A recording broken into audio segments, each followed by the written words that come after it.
Good day, everyone. My name is Sawyer Crook, and I'm a recent graduate of Full Sail University in computer animation, and I'm different. Some say weird. I like to say unique. I am like so many these days. I am on the autism spectrum. I'm not sure how much you know about the people on the spectrum, but one thing most of us share is obsessions. We immerse ourselves in learning everything we can about our obsessions. Over my lifetime, I have had many obsessions. It all started when I was 2 with Thomas the Train. My most recent obsession started when I was in middle school. I really got into art, especially drawing. Around the same time, I went to Halloween Horror Night at Universal Studios. The adrenaline that pumps through your body when you are scared was like nothing I'd ever experienced before. That is why people love horror. Is this a part of why you like horror? Why you produce great, suspenseful, thrilling horror movies and shows? So after the trip with my adrenaline pumping, I became obsessed with horror.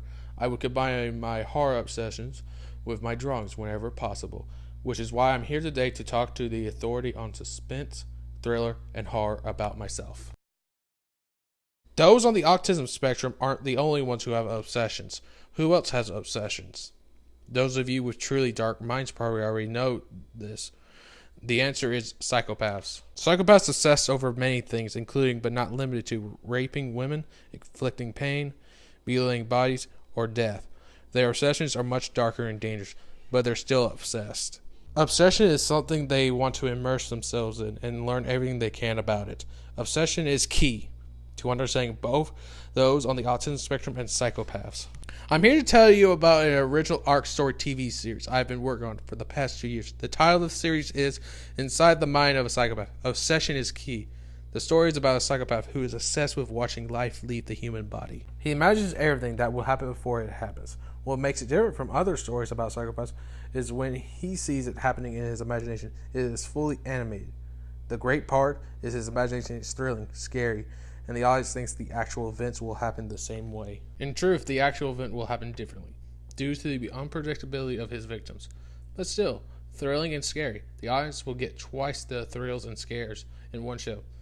And who better to create someone with an obsession than myself? Someone who truly understands obsessions. Who's better to produce a horror show than Blumhouse TV, who specializes in horror? When I introduced myself, I told you I was a recent graduate of Full Sail University with a Bachelor's of Science in Computer Animation. I am proficient in 3D animation, character design and development, character rigging, character modeling and animation, as well as shading and lighting. I am proficient in several different computer animation software, including Final Cut Pro, Seth Eyes, Nuke, ZBrush, and Blender. I have spent the last 2 years animating my psychopath's obsessive imagination in my projects for Full Sail. My qualifications lie in my animation. I am convinced my story can be successful with great writing and amazing animation. However, it is incomplete without the live production part of the show, which is where Blumhouse TV comes in. I may be different or unique, and I may be fresh out of college, but do not underestimate a person on the autism spectrum with an obsession. Many obsessive people on the spectrum have been extremely successful. Dan Aykroyd, Tim Burton, Bill Gates, Andy Warhol, Steve Jobs, and Stanley Kubrick are or were all on the autism spectrum and very successful. Obsession was key to those talented people, and my obsession can be the key to your success as well.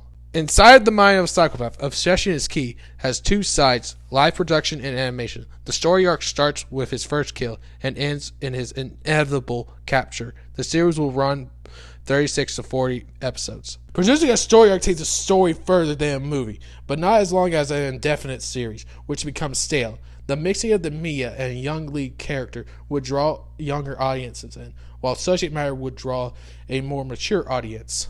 The story aligns with Blumhouse's thriller and horror background. I would like Blumhouse TV to produce Inside the Mind of a Psychopath. Obsession is key. In taking on this project, Blumhouse will be adding another original series and also taking a huge step into animation. It will broaden their repertoire of shows while bringing into a new genre and, of course, making a little money in the process.